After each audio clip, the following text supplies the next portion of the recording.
Thank you very much, Annalena. Thank you very much. Okay, so thank you for staying this long. It's the last talk. It's been a long day. And in order to increase the cognitive load for you, we're going to do this in English. But first of all, quick question. How's everyone doing? So, who has met some interesting people today? Oh, God, that's very few hands. All right. Who's learned something new today? That's a lot more hands. And who's just sitting here because their legs are tired? Come on, be honest. Yeah, very good, thank you. Okay, so my name's Stephen Nye. I'm a professor for social innovation and design thinking at the newly founded German, I've got to look here, it's that new, I keep forgetting the name, German University of Digital Science. And I would ask you to indulge me now, to humor me, because I'd like to do, as Monty Python said, something completely different, something slightly different. You've been hearing about wonderful new technologies in and around artificial intelligence. I'd like to take a step back and think and reflect on what that might mean for us. So let me start off with something that I like to call the paradox of digitalization, and I can't say it, digitalization, there we are. The paradox of digitalization really basically means that on the one hand, digitalization should have made things easier, but on the other hand, by making it easier in a way, it's made things more complex. On the one hand, we can do things faster, more efficiently, and with greater ease than ever before. Yeah? Not only are we more efficient, we're also, qualitatively, AI allows us to expand our horizons to places that we hadn't thought was possible 5 years ago. At the same time, it's created more complexity at organizational, at legal, and and it's created at systemic levels, it's created interdependence, it's created increasing complexities, and that has created risks. Risks that we are now seeing that we didn't, like 10 years ago, or those of you that can remember the early 2000s, certainly some of you can. We were all terribly, the internet was the new thing, and, there'll be peace on earth because we can all communicate. Yeah, and these days now we have risks starting from the individual, where young people, like my daughter, for example, will turn to AI for mental health advice. And at the systemic level, we have evidence of tampering in elections, for example. So we have a paradox here. On the one hand, it's a boon. On the other hand, it's a curse. And how has that influenced, or how has that impacted on our world? Well, I'm sure you've all heard of VUCA, and I'm sure you're all sick of it. But let me rehearse that one time again. So what we've seen in the last 5 or 10 years in particular, we've seen a shift from the more optimistic entrepreneurial VUCA world, a world that is volatile, uncertain, complex, and ambiguous, but that was a world of opportunity in the post-Cold War era. For those of you that can remember the Cold War, I'm a West Berliner. For those of you that can, when the war came down, it was the end of ideology, Francis Fukuyama's end of ideology, and we were supposed to have a new world order with lots of opportunities there for the taking.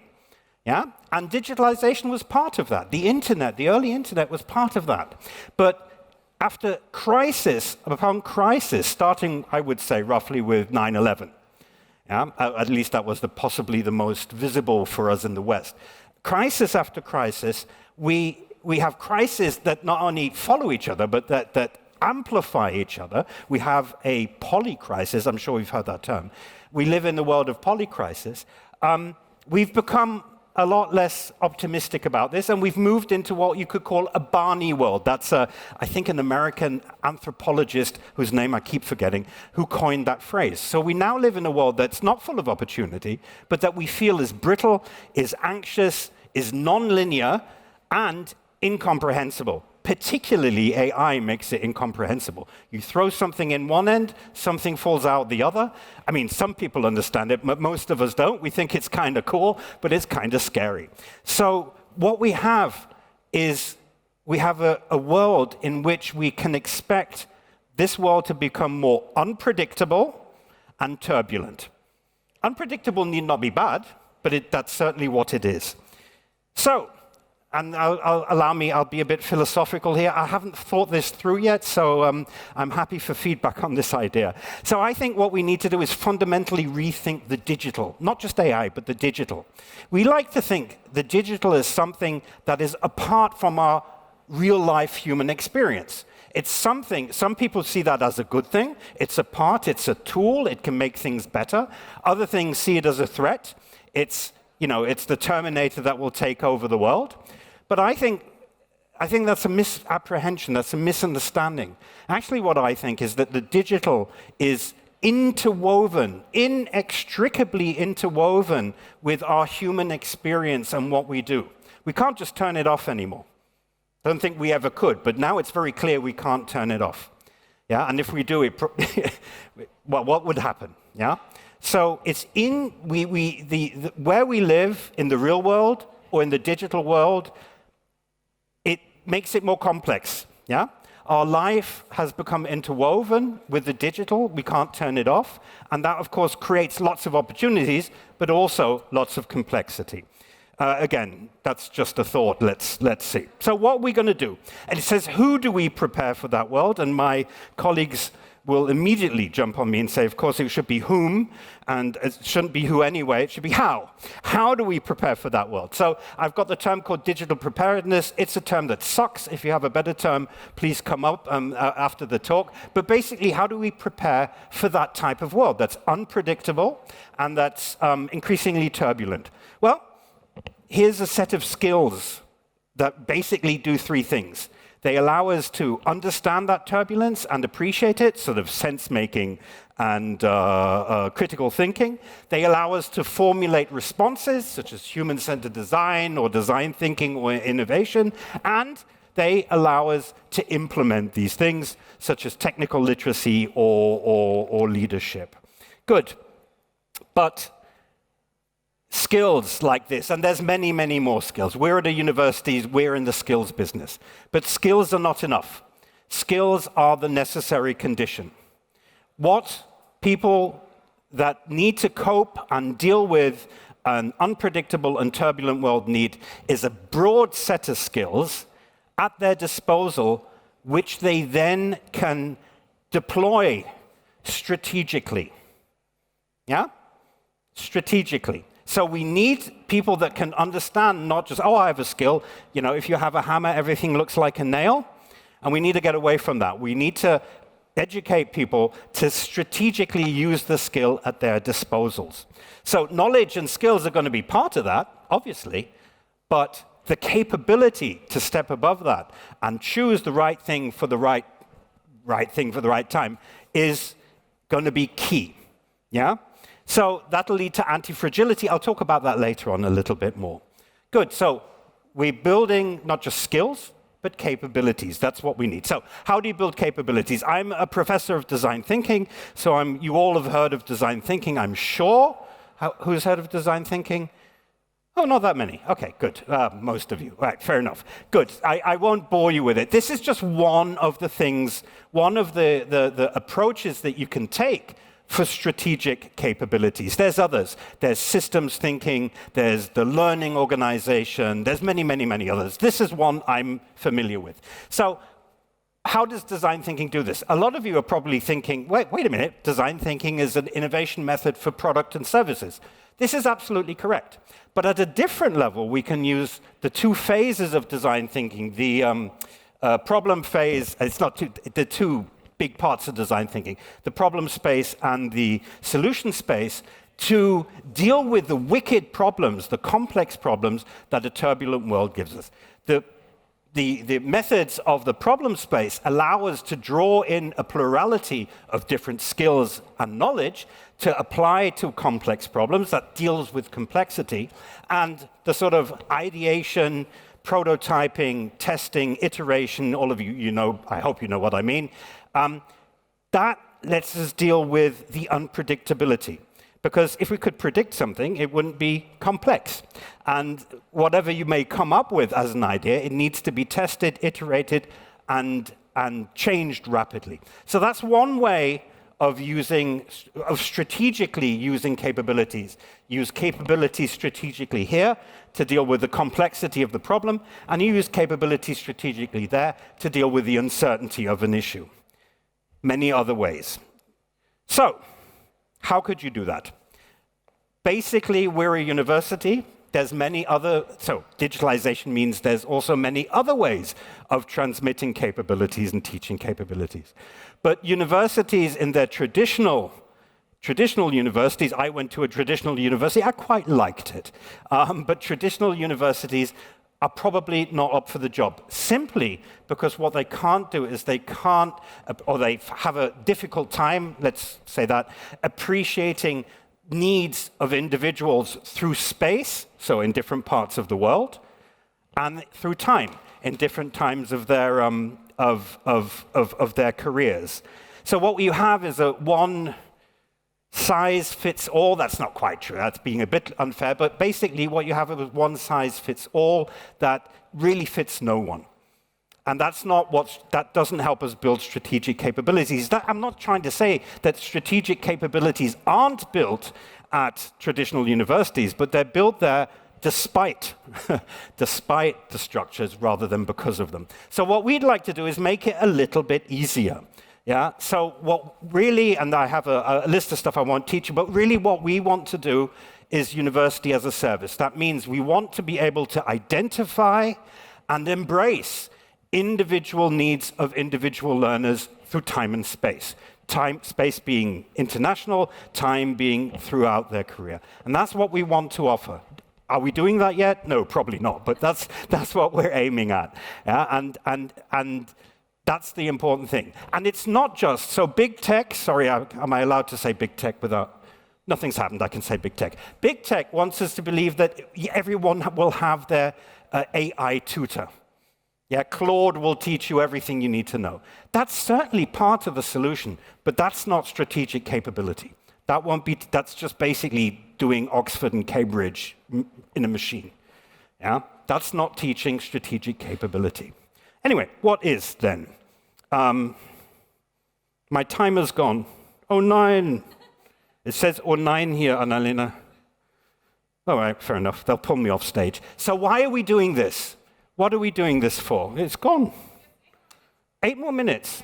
Oh, God. You talk, I come and tackle you when your time's over, okay? You're gonna do that umbrella thing.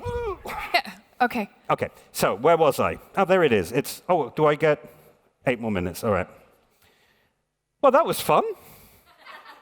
So why are we doing this? And I know that I really dislike it. I worked in corporate for a while, and usually when you try and sell something, you do so with fear. What, you're not AI ready? Oh my God, you'll go out of business. What, you haven't digitalized? Well, you might as well go home now. I don't like that. But I don't want to be alarmist, but why do we need strategic capabilities in individuals? Well, we need strategic capabilities because it's a matter of organizational survival. Yeah? So the world will become more turbulent and less predictable. We could think back 5 years and see what's happened in the last 5 years. That's not going to get better. And everyone goes, oh, COVID was so bad. COVID is a teddy bear's picnic. Do you know that expression? COVID is nothing compared to some of the stuff that's coming down the road with climate change. Yeah? We have geopolitical instabilities, as we know at the moment. They're not going to get much better either. Yeah? So we really need organizations that can deal with that. And so fragile is what we are now. Robust is good. Resilient is better. But resilient is sort of a little bit defeatist. Being resilient just means you pull something, it goes back into the shape it was before. Yeah? That's resilience.